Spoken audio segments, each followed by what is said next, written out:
Sintesi del match tra Gifemo Luparense e Fuzza Sassuolo, valido per la terza giornata del campionato di Serie C1. Entrambe le squadre arrivano all'appuntamento al Palazzetto dello Sport di San Martino di Lupari a punteggio pieno. Chi vincerà farà un bel passo in avanti in campionato.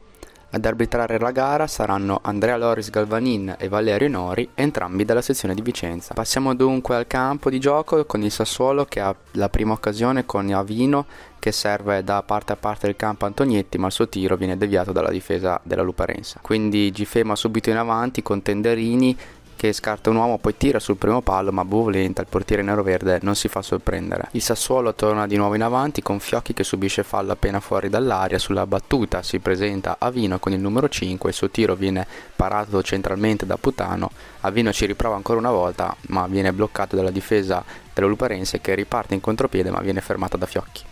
Gifema dunque cerca di ricostruire il gioco dal basso con Zannoni che serve Guidolin centralmente. Guidolin si appoggia su Tenderini, il suo tiro scheggia il palo e finisce fuori. All'ottavo minuto di gioco, sugli sviluppi di un calcio d'angolo, la Gifema Luparense trova la rete dell'1-0 grazie a un'autorete, a una deviazione di Santa Marina che ha provato a impedire il passaggio di Brunetti sul secondo palo a Siviero, ma la palla viene toccata e finisce quindi in rete. 1-0 vantaggio Gifema Luparense.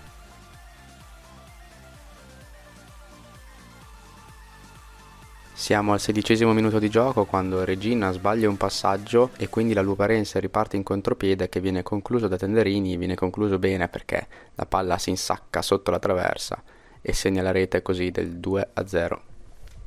Andiamo a rivedere il replay con Regina che sbaglia il passaggio, intercetta Ortolan si gira, serve Tenderini che tira poco fuori dall'area di rigore e segna.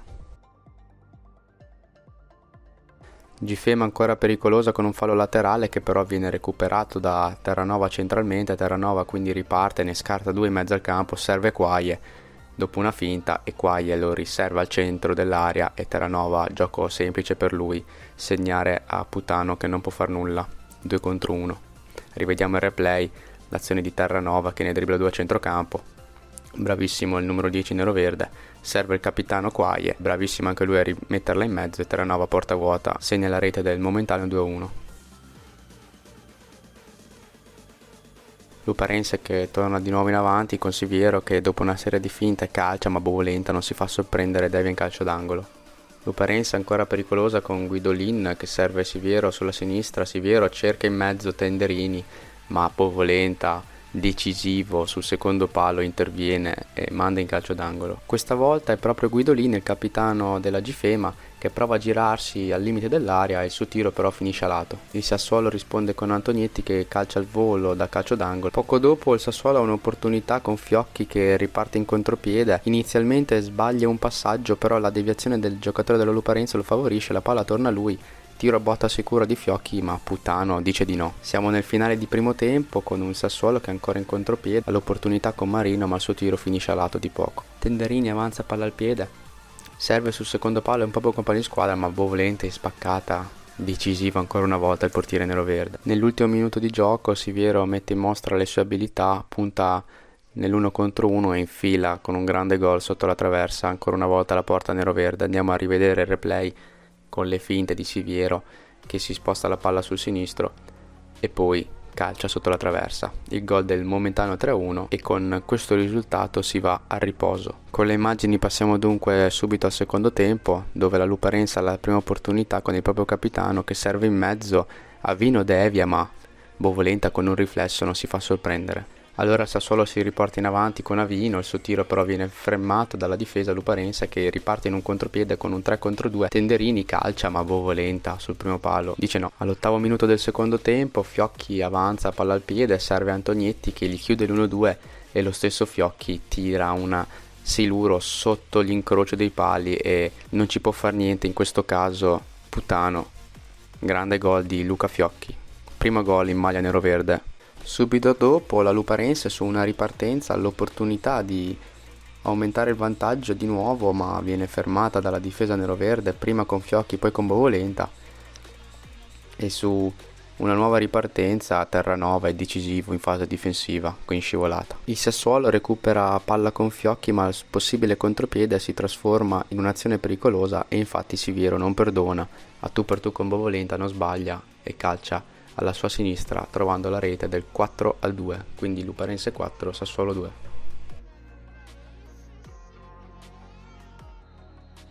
Al 18° minuto del secondo tempo Ortolan si mette in proprio e tira col suo sinistro sotto la traversa, trafigge Bovolenta e Luparense che passa dunque sul 5-2. La Luparense però non molla, Guidolin gioca bene il pallone per Tenderini che sbaglia però clamorosamente tirando a lato. Il Sassuolo dunque si gioca la carta del portiere di movimento negli ultimi minuti, la palla sui piedi di Antonietti viene deviata da Zannoni in calcio d'angolo. Ancora Sassuolo con il portiere in movimento, con la palla gestita da Quai e Antonietti, pallone per Terranova e ancora Zannoni decisivo in scivolata. Sugli sviluppi di una punizione Regina serve Terranova per Antonietti, ancora lui, ma Putano con la sua mano dice no. Il Sassuolo continua a provarci ad attaccare con Regina che serve Terranova, ma il pallone finisce al lato della rete. Il Sassuolo non molla, ci prova ancora sempre con il portiere di movimento e dopo un buon giro palla la palla finisce a Regina che cerca in mezzo Santa Marina, ma la difesa della Luparense allontana, poi Avino ci prova dalla distanza e ancora una volta deviata la pallone. Nell'ultimo minuto di gioco Regina avanza a palla al piede indisturbato e subisce fallo da Guidolin, sesto fallo della Luparense, quindi tiro libero per il Sassuolo. Sulla battuta si presenta Fiocchi all'ultimo minuto, ma Putano dice no, para con la faccia e triplice fischio dell'arbitro, risultato finale di 5-2. Luparense quindi a punteggio pieno con 9 punti, Sassuolo che si conferma al terzo posto in classifica.